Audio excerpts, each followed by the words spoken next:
Ayer, doctor, estaba yo en Río Negro con mi hermana y con una cara de maluquera, de enfermedad, y se le notaba pues que tenía una gripe. Y yo, hermana, ¿qué es esto? ¿Qué te pasó? Me decía, el problema ya no es la gripa, el problema es que me he tomado tantas pastillas que no soporto la gastritis. Ese es un tema muy común con relación a la gastritis, que es nuestro tema de hoy, doctor Ricaurte. Es bastante común, los medicamentos son la segunda causa que más da dolor abdominal y dispepsia, que es el nombre médico de la gastritis. Dispepsia. Dispepsia es el nombre médico. El nombre científico de la gastritis.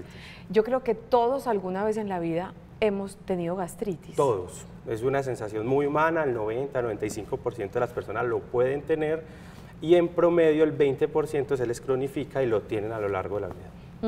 Los bebés y los niños también pueden, como siempre le achacamos a los años, que es con los años es que dan las enfermedades, la gastritis no respeta edad, ¿verdad? Es verdad, e incluso está muy de moda ahora que cada vez diagnosticamos más gastritis en los bebés, en los recién nacidos, les cambiamos las dietas y los pacientes mejoran bastante. En ese grupo de edad sí mejoran bastante. Una pregunta clave para empezar, que yo creo que es una de las dudas que genera la gastritis. Mucha gente piensa esto, gastritis mal cuidada se convierte en úlcera y una úlcera puede dar cáncer. ¿Eso es verdad o es mentira? Ese es el mito, eso es lo que la mayoría de la gente piensa, pero es un gran mito. La mayoría de las dispepsias o de las gastritis no se convierten en cáncer y no son causadas por un cáncer y no generan una úlcera gástrica. Pero sí es cierto que si uno no le presta atención al tema de la gastritis, eso se le puede... Se cronifica. Se cronifica y lo que más altera es la calidad de vida.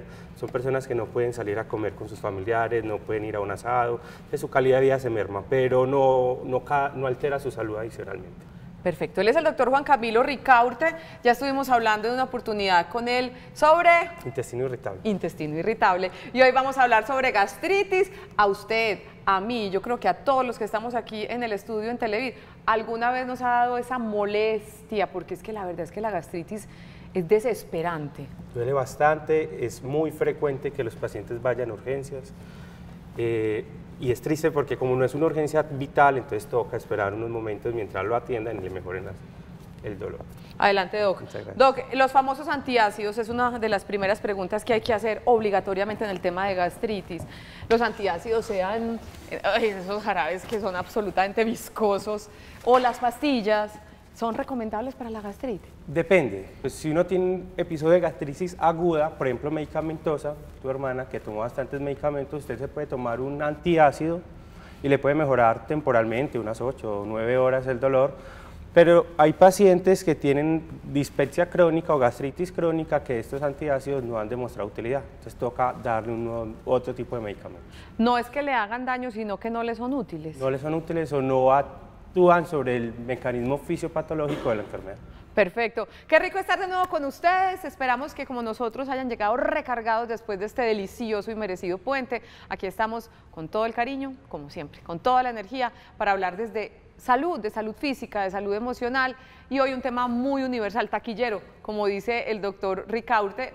Me imagino que en su consulta el tema de la gastritis es frecuente. Más o menos la mitad de los pacientes que atiendo todos los días o que atiende un gastroenterólogo es por gastritis. Perfecto. Vamos a ver inicialmente, y como es usual en Sana que Sana, la explicación científica de lo que es la gastritis con unas imágenes que tenemos aquí para ustedes y de la mano del doctor Juan Camilo Ricaurte vamos a entender, mi doc. La otra. No, esa está muy bien. Ah, bueno. Acá vemos una imagen representativa del estómago, esófago, estómago, este es el duodeno, y la gastritis es una alteración histológica. ¿O sea? O sea que es que se ve en un microscopio. Ah, o sea, uno hace, un gastroenterólogo, un paciente tiene el dolor en la boca del estómago, uno le hace una endoscopia, si está indicada, no todos los pacientes la tienen indicada, y uno no puede encontrar nada. Uno ve una mucosa, un estómago totalmente normal. Y tomamos una biopsia y el patólogo histológicamente nos dice este paciente tiene gastritis. La mayoría de los pacientes con ese diagnóstico histológico no tienen dolor. Es por eso que nosotros decimos que la gastritis como tal no duele, porque uno puede tener inflamado el estómago, la mucosa estomacal puede estar inflamada, pero puede no tener dolor. Lo que duele, cuando la gastritis duele, lo llamamos dispepsia, que es algo distinto. ¿Qué es eso de la mucosa gástrica? ¿Para qué sirve la mucosa gástrica? ¿Qué hace que se irrite esa mucosa gástrica? El estómago es el único órgano que tenemos en el cuerpo que produce ácido para poder desdoblar los alimentos y poderlos absorber. La mucosa gástrica tiene un papel fundamental en la protección del estómago para que ese ácido no nos haga daño. La mucosa es como la piel del estómago, se mantiene muy irrigada, muy vascularizada, ella secreta un moco, que es bicarbonato también, y evita que el ácido la altere. La gastritis es cuando esa mucosa está inflamada. Remitiéndonos a un acto que a todos también lo hemos vivido y que es muy desagradable, y que es el vómito, ese saborcito ácido que a uno le queda después de vomitar, es el ácido que usted dice del cual nos protege esa mucosa gástrica. Y los primeros episodios de emesis por lo general van acompañados de ácido, que es como ese sabor amargo, y cuando una persona tiene emesis a repetición, vómito a repetición, comienza a tener ya un sabor que es mucho más amargo, que ya es líquido biliar, que tiene un sabor mucho más fuerte.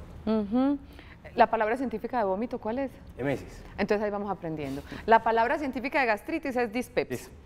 No, gastritis existe porque es patológico, pues es un hallazgo patológico, pero el síntoma, el dolor, se llama dispepsia. ¿Y la de vómito? Emesis. Emesis, estás emeizando. Ay, mentiras. Ay, Dios mío, yo y mi molestadera. Muy bien, abrimos nuestra línea de WhatsApp, que es el 305-316-6560. Usted quiere hablar con el doctor Ricaurte sobre la gastritis, tiene alguna inquietud para plantearle, quiere contarnos usted cómo atiende su gastritis, qué tipo de medicamentos utiliza, cómo se alimenta con relación a la gastritis, cualquier inquietud. Aquí tenemos nuestra línea abierta para el doctor y tenemos otras imágenes para seguir ilustrando nuestro tema de hoy en Sana que Sana, Doc. Ahí estamos viendo. Esto es una endoscopia,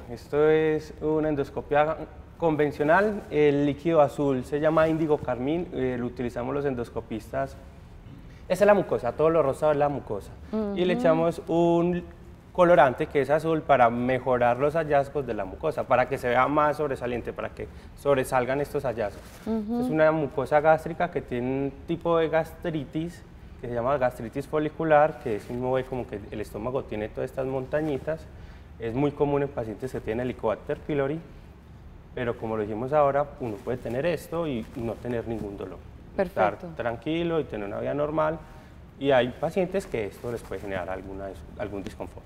Doctor, ¿la biopsia se toma la muestra a través de una endoscopia o cómo es eso? Sí, el endoscopio es un equipo sofisticado que trae, en un tubo pequeño, trae tres canales. Uno lleva una cámara, otro lleva un canal de irrigación y otro lleva un puerto para uno tomar la biopsia a través de ahí, de la parte que uno quiera sobresaltar o quiera tomar la biopsia. Yo quiero detenerme un poquito en lo de la gastroscopia. ¿Sí es tan complicada como dicen? No, la gente cree que hacer una endoscopia es peligroso, muchos llegan muy asustados, pero en manos calificadas es un examen muy sencillo, dura 3 a 5 minutos, se hace en las mejores condiciones bajo sedación, solo lo que requieren los pacientes es un ayuno de 6 a 8 horas, llegamos, los sedamos, les explicamos por qué les vamos a hacer la gastroscopia, y en 3 o 4 minutos ya están listos, pasan a recuperación, más o menos 15-20 minutos, de acuerdo a lo que le hayan puesto de sedante,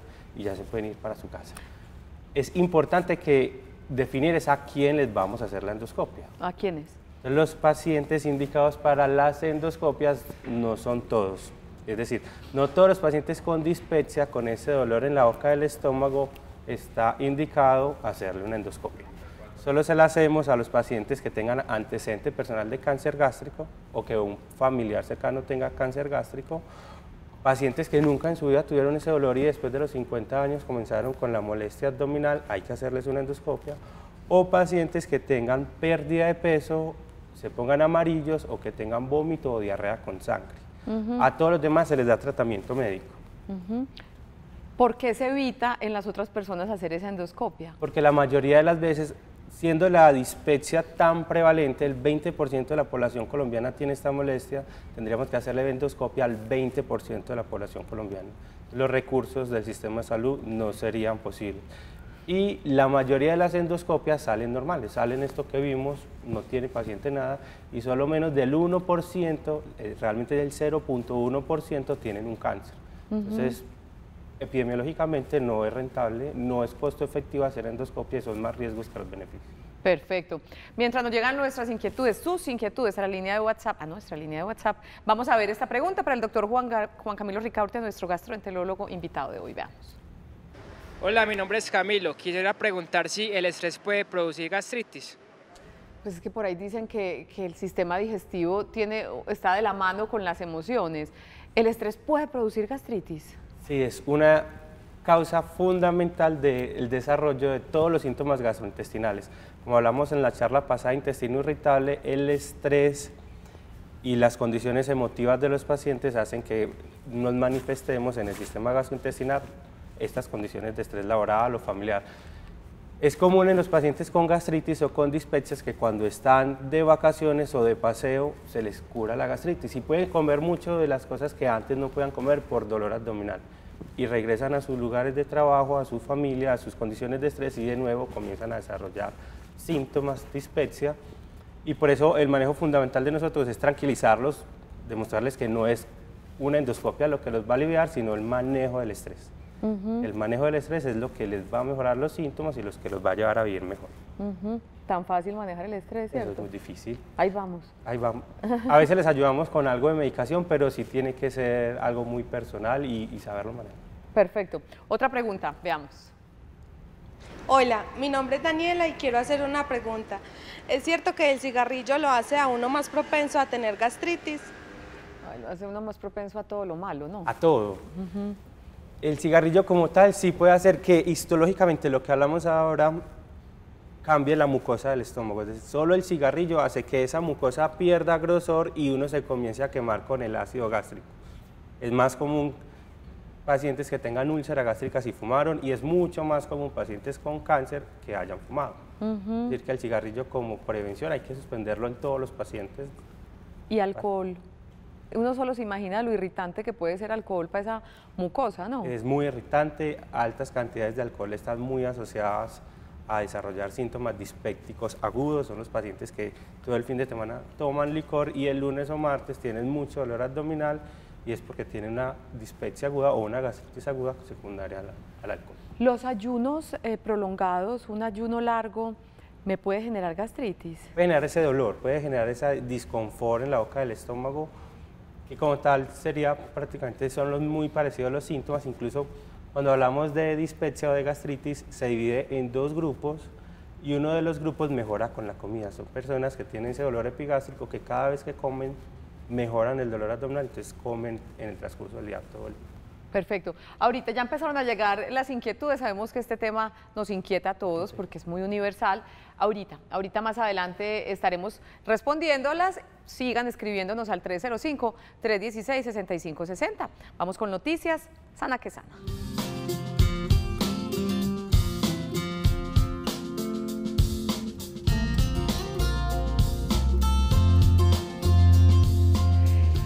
Llegó visita de la Escuela de Nutrición y Dietética de la Universidad de Antioquia. Bienvenida, Ángela, ¿cómo estás? Muy bien, muchas gracias. Ella es Ángela Franco, nutricionista y dietista, como les decía, de la Escuela de Nutrición y Dietética de la Universidad de Antioquia, y hoy está acompañada con esta pupila, Paola Zapata, estudiante de Nutrición y Dietética de la Universidad de Antioquia. Bienvenida, Paola. Muchas gracias. Qué rico tenerte por acá. Igualmente.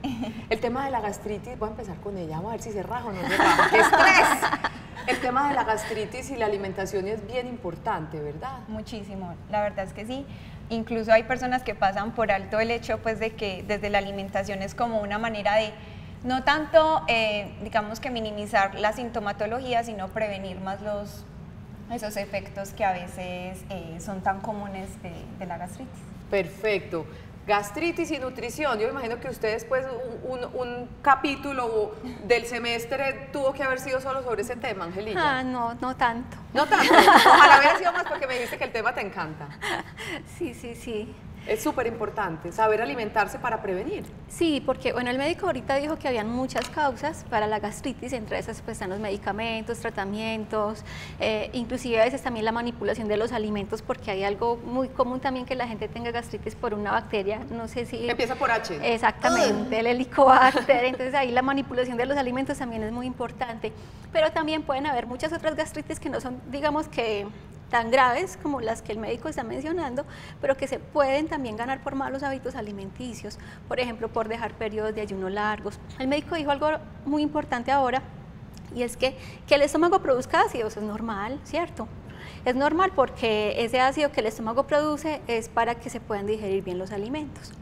Pero si yo dejo periodos de ayuno muy largos, o sea, periodos largos sin comer, ese ácido se puede estar produciendo por muchos estímulos externos y no tiene sobre qué trabajar. Y no tiene sobre qué trabajar, entonces eso también va quemando las paredes del estómago. Perfecto. Tenemos una inquietud para la niña Paola Zapata. Veamos. Hola, mi nombre es Bigmar. Quisiera saber cuáles alimentos debo evitar con relación a la gastritis. Paola. Bueno, perfecto. Lo ideal es evitar aquellos alimentos que tengan un alto contenido de grasa, ¿cierto? De igual modo, aquellos que tienen un alto contenido de azúcares, ¿cierto? Entonces hay un tema muy específico, por ejemplo, como es el tema de los lácteos, que las personas no saben si es necesario o pues si es aconsejable indicar o eliminar completamente ese grupo, pues los lácteos y los derivados lácteos, ese grupo de alimentos de su dieta. Entonces lo más aconsejable es que en esa parte inicial, donde está la gastritis en toda su sintomatología, en toda su fase aguda, hay que eliminarlo, ¿cierto? Ya en un proceso más largo, ya entra pues como a criterio del nutricionista o también pues en compañía del médico, evaluar la tolerancia, si el paciente realmente refiere que su sintomatología de gastritis es debido pues a una intolerancia a los lácteos, a este grupo, o si es algún otro alimento el que lo está generando. Entonces es muy importante eso, evaluar como cuáles son esos alimentos con los cuales uno está, pues con los cuales el paciente refiere que son los que le están causando todos estos síntomas. O sea, no hay una regla universal. Sí, hay que evitar todos los alimentos que estimulan al estómago a producir ácidos, y los que Paola pues ya ha mencionado, también evitar las gaseosas, bebidas negras y gaseosas de cualquier colorcito. De cualquier color, sí, la rosadita o la... Así sea la naranjadita, la naranjadita esa azul, o la rojita, la blanquita. Hay que evitar, sí. Entonces, gaseosas. Lácteos, si en tu caso a ti te molestan.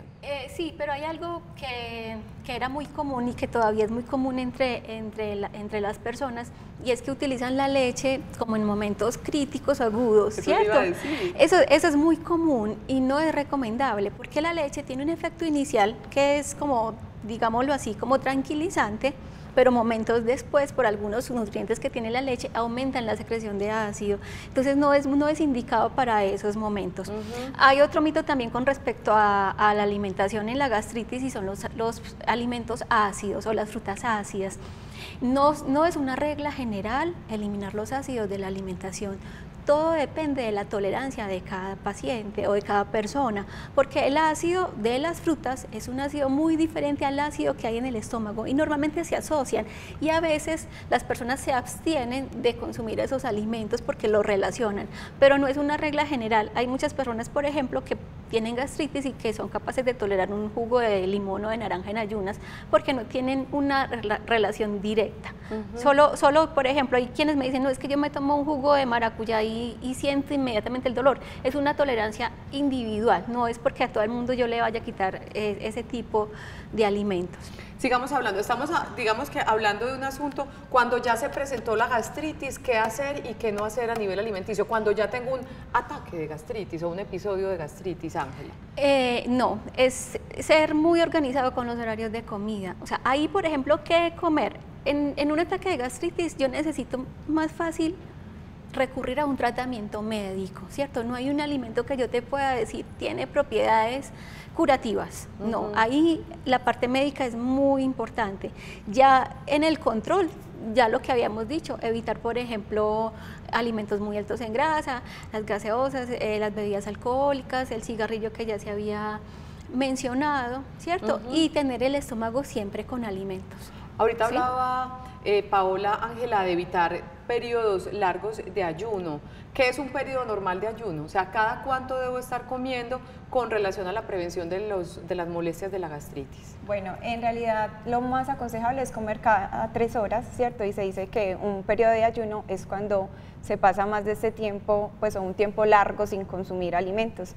Es normal que, por ejemplo, en las noches, la última comida que nosotros hacemos es aproximadamente 7, 7 y media, ¿cierto? Entonces lo más aconsejable es que ese periodo de ayuno que va hasta el día siguiente no sea superior a 12 horas, porque entonces ahí es donde ya se empiezan a presentar otras alteraciones. Pero sí, pues lo más aconsejable es que los intervalos de comida sean cada 3 horas. Cada 3 horitas máximo debo estar comiendo alguna cosita. Sí. Perfecto. Seguiremos hablando más adelante entonces con estas dos niñas de la Escuela de Nutrición y Dietética, porque hoy estamos hablando de gastritis y obviamente el tema de la nutrición juega un papel fundamental. 305-316-6560. Estamos aquí pendientes de sus inquietudes en nuestra línea de WhatsApp. Ya regresamos para que juntos sigamos aprendiendo cómo evitar la molesta gastritis. Ya volvemos.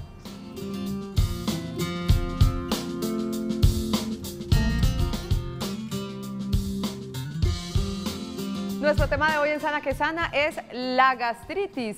Ya vamos a empezar a responder las inquietudes, que hay muchas en WhatsApp. La gastritis es una inflamación de la mucosa gástrica. La mucosa gástrica es la capa de células que cubre el estómago internamente para protegerlo de la acidez de los jugos gástricos. La gastritis puede ser producida por algunos fármacos, infecciones, cirugías, consumo de alcohol, tabaco y algunos alimentos. Y es que yo no le he preguntado, y ahorita le voy a preguntar al doctor Ricaurte, ¿por qué se produce la gastritis? Ya están con nosotros también aquí conversando muy rico Ángela Franco y Paola Zapata de la Escuela de Nutrición y Dietética de la Universidad de Antioquia. En el gráfico hablábamos de alcohol, de cigarrillo, le sumo el café. Alcohol, cigarrillo y café, esa tripleta yo creo que le cae muy mal al estómago. ¿O cómo es eso? Y normalmente las personas que son, pues como nosotros lo llamamos las tinteras, generalmente lo acompañan con el cigarrillo. Es una mezcla, sí, bastante mala. Hay algún café que a veces es difícil de conseguir en el mercado, que las personas pueden consumir, que es el café neutralizado. No es el descafeinado, sino el neutralizado. Perfecto. ¿Sí? Licor y alcohol, ya lo hemos nombrado, pero podemos enfatizar en ese asunto tan importante. Claro que sí, es importante licor y cigarrillo. Sí. Es importante que las personas pues que sean diagnosticadas con gastritis eliminen de sus dietas el consumo tanto del alcohol y también eliminen pues el tabaco como tal, porque como lo mencionaba ahorita el doctor, estas sustancias alteran la mucosa gástrica, entonces la sintomatología de aquellas personas se puede acentuar mucho más y las molestias son más recurrentes. Inclusive al revés, digamos que no sé si es una buena recomendación, pero tener cuidado, por ejemplo, las personas que vayan a tomar licor, que nunca lo hagan con el estómago vacío. Además que como exfumadora que soy, el cigarrillo, por lo menos a mí me causaba inapetencia, entonces uno se alimenta mal y no alimentarse bien prolonga esos periodos de ayuno. Y ahí está la gastritis.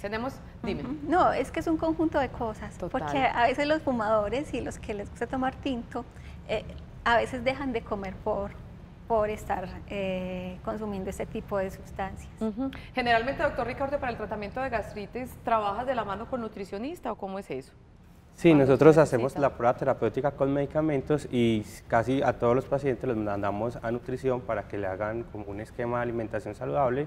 Y si tienen estos otros problemas de consumo crónico de cigarrillo o tinto, pues cafeína, los mandamos también a toxicología para que nos ayuden un poquito. Si detectamos en la entrevista inicial que tienen situaciones de estrés, depresión no diagnosticadas, ansiedad generalizada, también los mandamos a psiquiatría.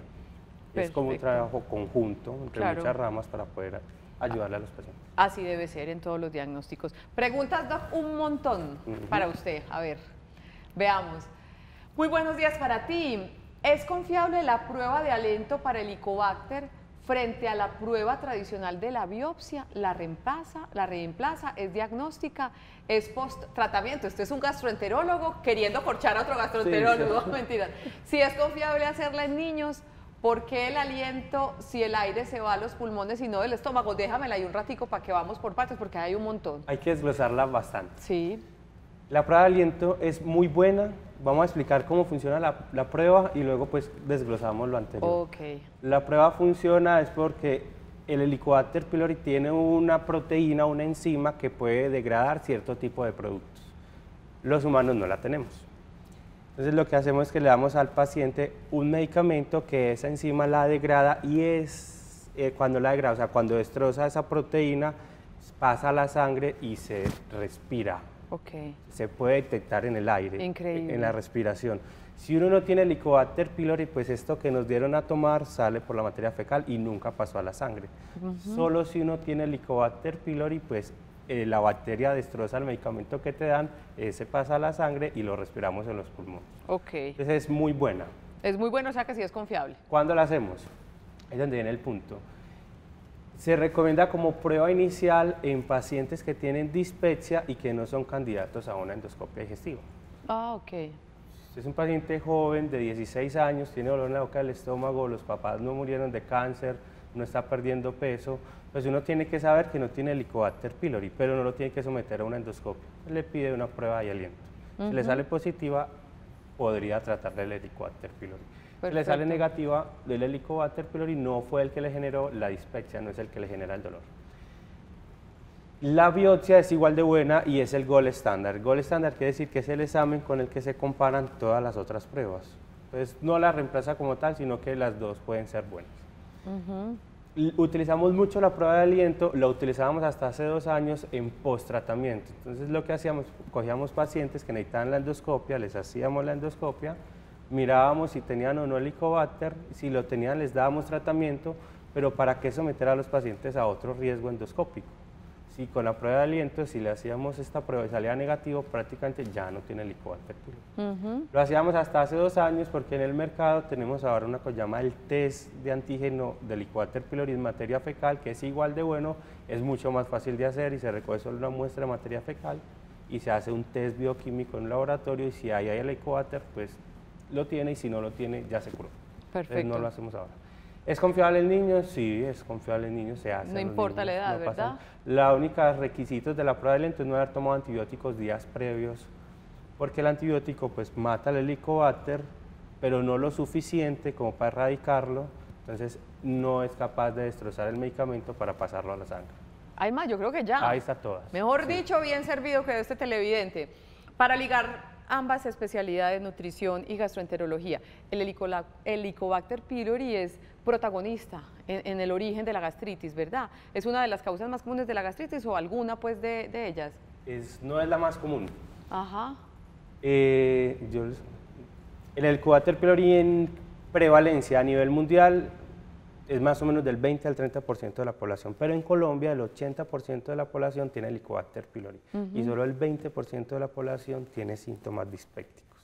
Es decir, la mayoría de las personas que tenemos Helicobacter pylori nunca nos genera dolor, nunca nos genera dispepsia. Esta es la gráfica en donde Colombia sale en color rosado y alrededor, pues Colombia no tenemos datos estadísticos, pero creemos que es muy parecido a Brasil, es más o menos el 80 al 90% de la población tiene Helicobacter. Y por eso no los tratamos a todos.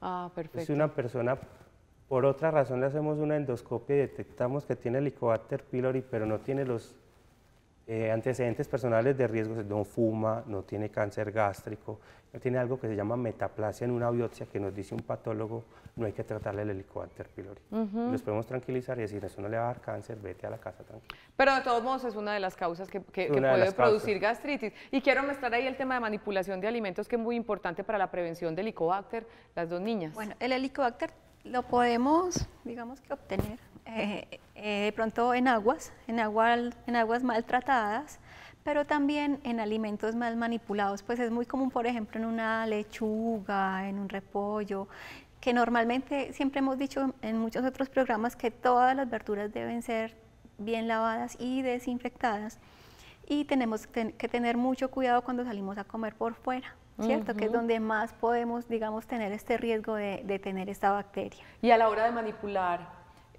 Paola, los alimentos también tenemos que tener toda la asepsia y todo el asunto para este tipo de prevenciones, ¿no? Así es, no es solamente pues como hacerle la limpieza y la desinfección del alimento como tal, sino también lavarnos las manos muy bien, recogernos el cabello, desinfectar también los instrumentos y los materiales que vamos a utilizar, el cuchillo, la tabla, ¿cierto? es un conjunto de todo en realidad. Perfecto. Más preguntas, vamos con respuestas rápidas a ver si abordamos, que tenemos muchas. Muy buenos días, me molesta, supongo que la gastritis, casi siempre siento una especie de vapor que me sube del estómago. Voy a leerlo textual. Y a veces tengo la impresión de que me sale por los oídos. También muy seguido me da tos. El médico me dice que es reflujo. ¿Esto tiene que ver con la gastritis? No. Es común que uno tenga gastritis, dispepsia y también tenga reflujo. Pero hay pacientes que solo tienen síntomas de reflujo gastroesofágico, que como la paciente que nos acaba de escribir. Son síntomas clásicos de reflujo, tener esa sensación de que algo sube y te está quemando, da una molestia en la garganta, que es lo que ella posiblemente relaciona con esta molestia acá en los oídos, y es común que de tos. Entonces es posible que más que una gastritis tenga enfermedad por reflujo. Y en realidad no está relacionado reflujo y gastritis. No, uno puede tener una, la otra, o tener las dos al tiempo. Incluso el Helicobacter pylori, que puede generar gastritis, protege contra el reflujo gastroesofágico. ¿Y ninguna es la origen de la otra, hablando de gastritis y reflujo? No, son mecanismos distintos. Perfecto. Quiero preguntarle al doctor, después de una cirugía de vesícula, ¿se puede agudizar más la gastritis? Desde Manizales, un abrazo muy grande. Es común, después de las cirugías de vesícula, que aparezcan dos síntomas. Uno es que tengan los pacientes diarrea, que tengan las deposiciones más blandas, y el otro es que tengan estos síntomas de dispepsia. La vesícula funciona como un reservorio, como un almacén de bilis. Cuando nos hacen la cirugía de vesícula, pues toda la bilis pasa directamente al intestino. En episodios de ayuno prolongados, pues esa bilis se almacena en el duodeno, en el estómago, y puede generar algo de dolor abdominal.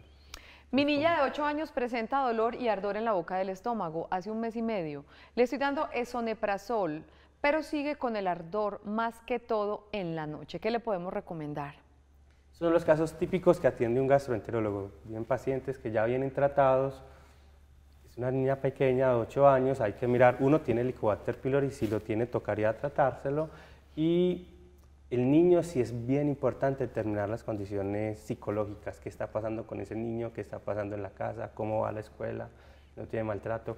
Siempre hay que buscarlo porque en los niños la causa orgánica no es lo que más predomina, siempre por lo general predomina la causa como más de condiciones de estrés, condiciones del ambiente de la casa. O sea que hay que analizar muy bien el caso. Ahorita seguiremos con esos mensajes de WhatsApp rápidamente antes de irnos, Paola y Ángela.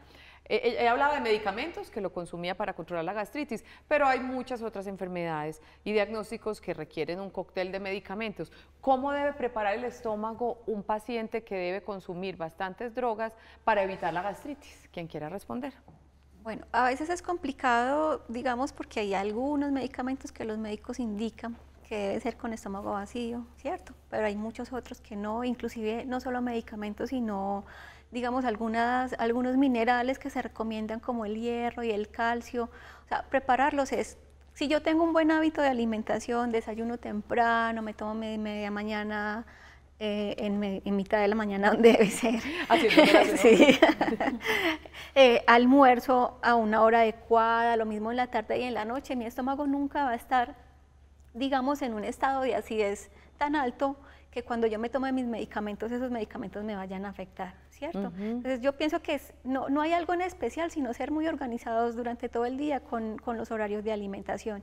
Y ya sí son indicaciones pues muy particulares de algunos que sí deben tener el estómago, o sea, se debe estar en ayunas, pero ya son algunos pues muy específicos. Pero lo más indicado, por ejemplo, hay algunos que sí necesitan, por ejemplo, que el estómago no esté vacío. Así es. Así es. Perfecto. Vamos a nuestra segunda pausa. Hoy en Sana que Sana estamos hablando sobre la gastritis y ya regresamos en unos instantes.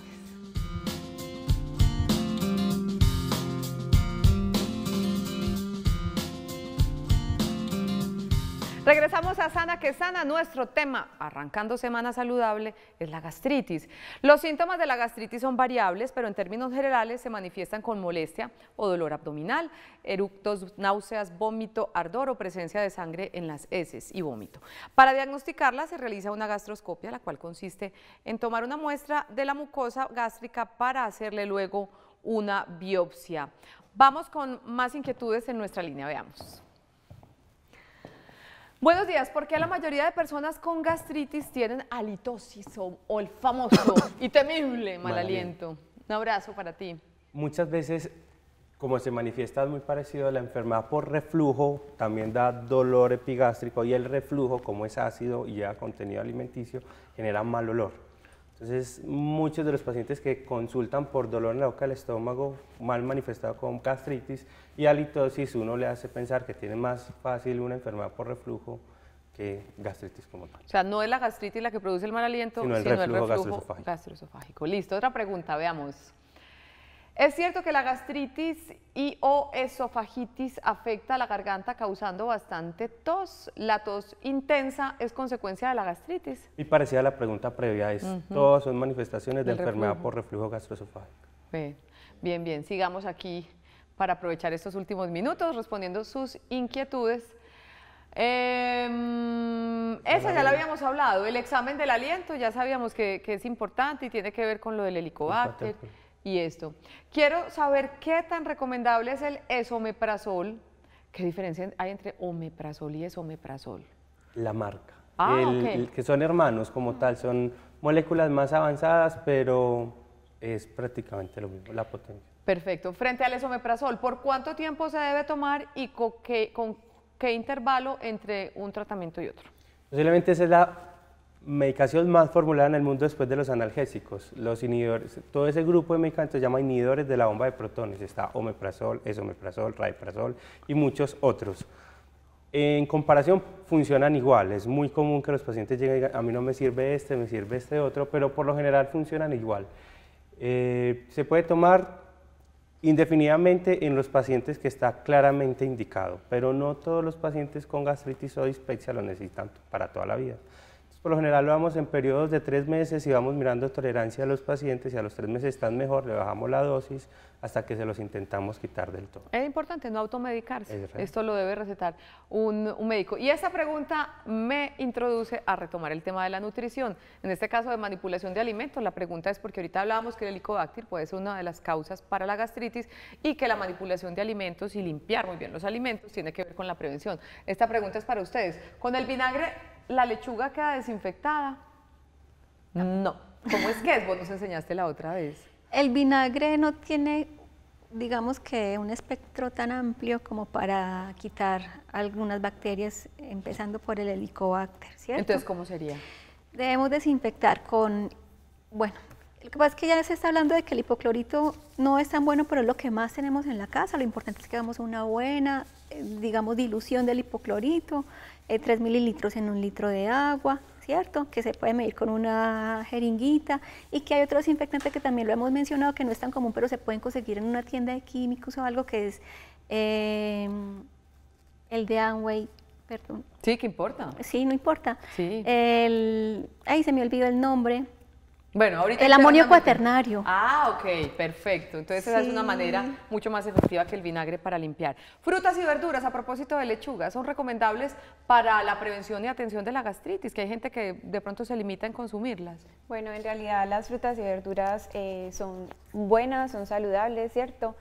Tienen unos efectos favorecedores como son, pues que son fuente de fibra, de vitaminas, de minerales. Entonces realmente no hay necesidad de eliminarlos de la dieta como tal, ¿no ¿cierto? afecta la gastritis? No, es ya como evaluar la tolerancia del paciente, mirar cuáles son los alimentos que él refiere que le caen mal y ya de acuerdo a eso pues se opta por eliminarlos o continuar consumiéndolos en la dieta. Perfecto. Terminamos hoy Sana que Sana. Mensaje final para nuestros televidentes, doctor Ricaurte. Hay que consultar, hay que tener una vida tranquila, el manejo del estrés es muy importante, una muy buena alimentación y estamos acá para ayudar.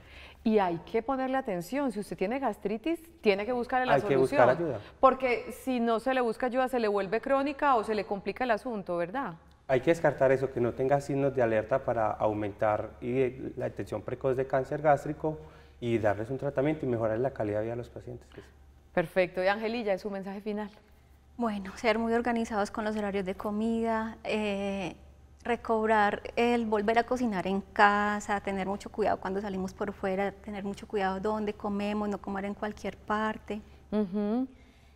Cuando ya tenemos la enfermedad, tratar de evitar todas esas sustancias que nos eviten, digamos, secreción de ácido. Hay algo que olvidé mencionar, por ejemplo, que es el masticar chicle, por ejemplo, que estimula también, manda señales al cerebro que produzca ácido, que lo había olvidado. Súper importante. Sí, las bebidas que tengan gas, alimentos altos en grasa. Los lácteos en ciertos casos. Sí, pero ya es como tolerancia individual y nunca utilizarlo en momentos críticos. Bueno, ¿qué calificación le damos a Paola, la estudiante de nutrición y 5. dietética? 5 sobre 10. No, 5 sobre 5. Ángela, muchas gracias por estar con nosotros. No, con mucho y a gusto. Paola también, esperamos tenerte aquí ya graduada, aquí en Sana que Sana. Pronto. Pero también de estudiante te volvemos a recibir. Y al doctor Ricardo, qué rico tenerlo por acá. Nos despedimos. A ustedes, gracias por su compañía. Mañana vamos a hablar de otro tema taquillero, la tiroides, ¿cierto? Ese es otro tema que también nos interesa a muchas personas. Vamos a hablar de hiper e hipotiroidismo. Estaremos con el doctor Carlos Willes, endocrino de San Vicente Fundación, respondiendo todas las inquietudes con relación a la famosa tiroides. Feliz resto de día para todos. Días saludables es lo que queremos siempre para ustedes aquí en Sana que Sana. Chao.